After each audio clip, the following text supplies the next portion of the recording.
ఎన్నికలు దగ్గర పడే కొద్దీ చీరాల సెగ్మెంట్లో రాజకీయం రసకందకాయంలో పడింది. ముఖ్యంగా అధికార వైసీపీలో కీలక పరిణామం చోటు చేసుకుంది. చీరాల నాదే, అక్కడ నుంచి పోటీ చేస్తానంటూ చీరాల మాజీ ఎమ్మెల్యే ఆమంచి కృష్ణమోహన్ తాజా సీన్లోకి వచ్చారు. అయితే అక్కడ ఎమ్మెల్యేగా ఉన్న కరణం బలరామకృష్ణమూర్తి కొడుకు వెంకటేష్ వైసీపీ ఇన్ఛార్జిగా ఉంటూ ఎన్నికల్లో పోటీకి సన్నాహాలు చేసుకుంటున్నారు. ఇక ఇలాంటి పరిస్థితుల్లో ఇండిపెండెంట్గా అయినా సరే చీరాల నుంచే పోటీ చేస్తానని ఆమంచి తన అనుచరులను రెడీ చేస్తూ ఉండటంతో వైసీపీ వర్గాల్లో ఉత్కంఠ నెలకొన్నది.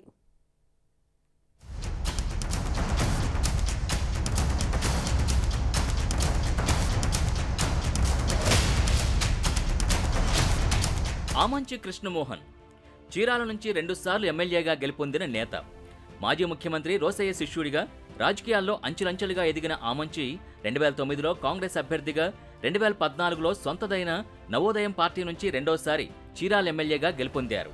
గెలవగానే వైసీపీలో చేరారు. ప్రస్తుతం పర్చూరు నియోజకవర్గ వైసీపీ ఇన్ఛార్జిగా బాధ్యతలు నిర్వహిస్తున్నారు.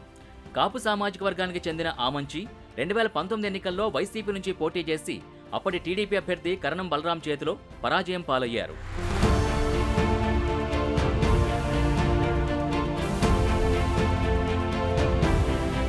అయితే టీడీపీ నుంచి గెలిచిన కరణం బలరాం, ఆయన కొడుకు కరణం వెంకటేష్ వైసీపీ గూటికి చేరడంతో ఆమంచి కృష్ణమోహన్ కథ అడ్డం తిరిగింది. కరణం చేరికను ఆమంచి తీవ్రంగా వ్యతిరేకించారు. ఆ క్రమంలో చీరాల్లో ఆమంచి కరణం వర్గాల మధ్య తీవ్రస్థాయిలో వర్గపోరు నడిచింది. ఇద్దరి మధ్య సమన్వయం కుదర్చడానికి వైసీపీ పెద్దలు చేసిన ప్రయత్నాలన్నీ విఫలమయ్యాయి. దాంతో పక్క నియోజకవర్గమైన పర్చూరు వైసీపీ బాధ్యతల్ని ఆమంచికి కట్టబెట్టారు. గత 2 ఏళ్లుగా పర్చూరు నియోజకవర్గంలో వైసీపీ బలోపేతానికి ఆమంచి కృషి చేస్తూ వచ్చారు.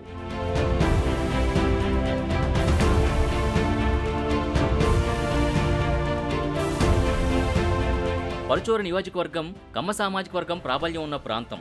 వైసీపీ ఆవిర్భవించిన నాటి నుంచి టీడీపీ పర్చూరులో ఆ పార్టీకి ఛాన్స్ ఇవ్వలేదు. ప్రస్తుత పర్చూరు టీడీపీ ఎమ్మెల్యే ఏలూరు సాంబశివరావుకి స్థానికంగా మంచి ఫాలోయింగ్ ఉంది. 2019లో వైసీపీ నుంచి పోటీ చేసిన దగ్గుబాటి వెంకటేశ్వరరావుకే షాక్ ఇచ్చిన నేత ఆయన. ఆమంచి ఇటీవల పర్చూరు నియోజకవర్గంలో 10,000 దొంగ ఓట్లు ఉన్నాయంటూ ఫామ్ 7తో ఎన్నికల కమిషన్కి ఫిర్యాదు చేసి వాటిని తొలగించడంలో సక్సెస్ అయ్యారు. అవన్నీ టీడీపీ సానుభూతి పరుల ఓట్లే అని ఆ పార్టీ వర్గాలు గుర్రుగా ఉన్నాయి.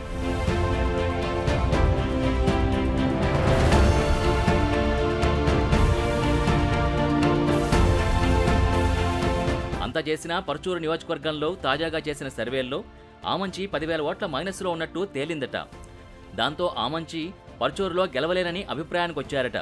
మరోవైపు టీడీపీ నుంచి వచ్చిన కరణం వెంకటేష్ చీరాల వైసీపీ ఇన్ఛార్జిగా తన పని తాను చేసుకుపోతున్నారు. తాజాగా చీరాల్లో నిర్వహించిన వైసీపీ సామాజిక సాధికార బస్సు యాత్రలో వెంకటేష్తో పాటు ఉన్న చీరాల వైసీపీ నేతలు వెంకటేష్ని ఎమ్మెల్యేగా గెలిపిస్తామని ప్రకటించారు. ఆ క్రమంలో తన ముఖ్య అనుచరులతో సమావేశమైన ఆమంచి 10 రోజుల్లో టికెట్పై అధిష్టానం క్లారిటీ ఇస్తుందని చెప్పారట. ఒకవేళ చీరాల వైసీపీ అభ్యర్థిగా కరణం వెంకటేష్ పోటీ చేస్తే తను చీరాల నుంచి ఇండిపెండెంట్గా పోటీ చేస్తానని, అందరూ సిద్ధంగా ఉండాలని తన అనుచర గణాన్ని అప్రమత్తం చేశారట. ఇటీవల తాడేపల్లి వెళ్లి సీఎం జగన్తో భేటీ అయిన ఆమంచి చీరాల టికెట్ బీసీలకిస్తే తమ మద్దతు ఉంటుందని చెప్పినట్టు ప్రచారం జరుగుతోంది. లేకపోతే పర్చూరికి కమ్మ సామాజిక వర్గానికి చెందిన కరణం వెంకటేష్ని పంపించి చీరాల టికెట్ ఇవ్వాలని కోరారంటున్నారు.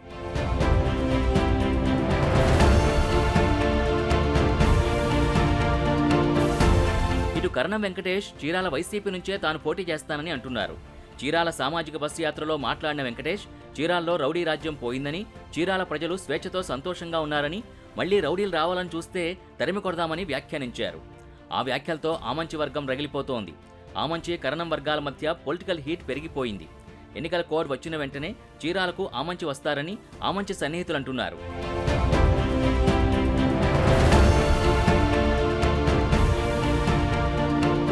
ఆమంచికి చీరాల సొంత నియోజకవర్గం కావడం, 2 సార్లు ఎమ్మెల్యేగా పోటీ చేసి గెలిచిన అనుభవం, సొంత క్యాడర్ ఉండడంతో వైసీపీ టికెట్ వచ్చినా రాకున్నా చీరాల ఇండిపెండెంట్ అభ్యర్థిగా ఎన్నికల బరిలో దిగడానికి రంగం సిద్ధం చేసుకుంటున్నట్టు తెలుస్తోంది. చీరాల వైసీపీ టికెట్ కరణం కుటుంబానికి కేటాయిస్తే ఆమంచి ఇండిపెండెంట్ లేదా కాంగ్రెస్ నుంచి చీరాల్లో పోటీకి రెడీ అవుతున్నారట. మరి 2019లో చీరాల్లో గెలిచిన టీడీపీ ఈసారి అభ్యర్థిగా ఎవరిని ప్రకటిస్తుందో, పొలిటికల్ ఈక్వేషన్లు ఎలా మారతాయో చూడాలి.